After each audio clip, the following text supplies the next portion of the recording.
Welcome to ஒரு review. இந்த வீடியோல இப்ப நெட்ஃபிளிக்ஸ்ல தமிழ் டப்பிங்கோட வெளிவந்திருக்கிற கைண்டா பிரெக்னன்ட் படத்தோட தமிழ் விமர்சனம் தான் பார்க்க போறோம். இந்த படத்தை ஒரு ரொமான்டிக்கல் காமெடி டிராமாவா எடுத்துருக்காங்க. படத்தோட கதாநாயகி பேர் வந்து லேனி. இவங்க வந்து ஒரு ஸ்கூல் டீச்சரா இருக்கிறாங்க. ஸோ நம்ம ஹீரோயினுக்கு ஒரு 40 வயசுக்கு மேல இருக்கும். இவங்களுக்கு வந்து இந்த பிரெக்னன்ட் ஆகணும், ஒரு ரிலேஷன்ஷிப்குள்ள என்டர் ஆகணும் அப்படிங்கிற ஆசை சின்ன வயசுல இருந்தே உண்டு. ஆனா இவங்களோட ஃப்ரெண்டு வந்து அந்த ரிலேஷன்ஷிப்ல போய் பிரெக்னன்ட்டும் ஆயிட்டாங்க. ஆனா நம்ம ஹீரோயின் ஆசைப்பட்டு காதலிச்ச ஒரு பையன் வந்து கடைசி நேரத்துல ஏமாத்தி போயிடுறான்.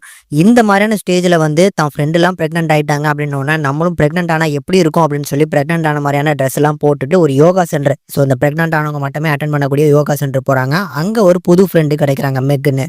இந்த மெக்கோட வந்து நம்ம ஹீரோயின் நல்லா க்ளோஸ் ஃப்ரெண்டாக ஆகுறாங்க. ஸோ நல்லா டின்னருக்குலாம் போய் சாப்பிட போகும்போது தான் அங்கே வந்து ஜோஸ் அப்படிங்கிறவரோட நம்மளுக்கு ஹீரோயினுக்கு ஒரு பழக்கம் உண்டாகுது.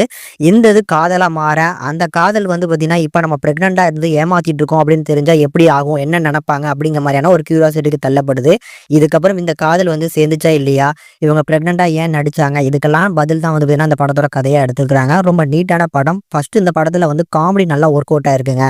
இந்த படத்தோட கதாநாயகியா நடிச்ச ரொம்ப ஃபேட்டியான ஒரு பொண்ணு தான். ஆனா அந்த ஃபேஸ்ல எந்த அளவுக்கு எக்ஸ்பிரஷன்லாம் கொடுக்குறாங்கன்னா சான்ஸே கிடையாது. அந்த அளவுக்கு பெர்ஃபார்மன்ஸ் சூப்பரா பண்ணியிருந்தாங்க. இந்த படத்துல மட்டுமே எக்கச்சக்கமான சென்ஸ் ஆஃப் ஹியூமர் எல்லாமே வந்து பார்த்தீங்கன்னா மேஜரா ஒர்க் அவுட் ஆயிருக்கு அப்படின்னு தான் சொல்லுவேன். அதுல யோகா சென்டர்ல போய் யோகா பண்ணும்போது அந்த சீனா இருக்கட்டும், அதுக்கப்புறம் அந்த குட்டி பையன் வந்து கத்திய டேரக்டா வந்து வயிற்றுல குத்துற சீனா இருக்கட்டும், இந்த மாதிரி நிறைய இடங்கள்ல சென்ஸ் ஆஃப் ஹியூமரா மேஜரா வந்து ஒர்க் அவுட் ஆயிருக்கு. அதுதான் அங்க பார்க்கணும். ஸோ இந்த மாதிரியான இடங்கள்லாம் வந்து பார்த்தீங்கன்னா பிளேஸ்மெண்ட் பண்றதெல்லாம் மேட்டர் கிடையாது. அது ஒர்க் அவுட் ஆகணும்ல, அது இந்த படத்துல நல்லாவே நிறைய இடங்கள்ல ஒர்க் அவுட் ஆச்சு. படத்தோட டோட்டல் டூரேஷன் வந்து 1 hour 40 minutes வருது. இந்த இடங்கள்ல வந்து எங்கேயுமே எனக்கு வந்து பார்த்தீங்கன்னா டிராபேக் ஆகல. எந்த இடத்துலையுமே எனக்கு லேக் ஆகிற மாதிரியான ஒரு ஃபீலும் கிடைக்கல. ஏன்னா காமெடி வந்து பார்த்தீங்கன்னா நிறைய இடங்கள்ல நல்லா ஒர்க் அவுட் ஆச்சுனால இந்த படம் போர் அடிக்காம கிளைமேக்ஸ் வரைக்கும் பார்க்க முடிஞ்சது. கண்டிப்பா நீங்களும் ட்ரை பண்ணலாம். அடல் கண்டென்ட் பொறுத்தளவுக்கு ஒரே ஒரு சீன் தான் இருக்கு. அதை தவிர்த்துட்டு பார்த்தோம்னா ஃபேமிலியோட பார்க்குற படம் தான். ஆனால் அது இருக்கு அப்படிங்கிறதுனால கண்டிப்பா ஃபேமிலி வாட்சபிள் கிடையாது. கண்டிப்பா தனியாவே உட்காந்து பார்த்து என்ஜாய் பண்ணுங்க.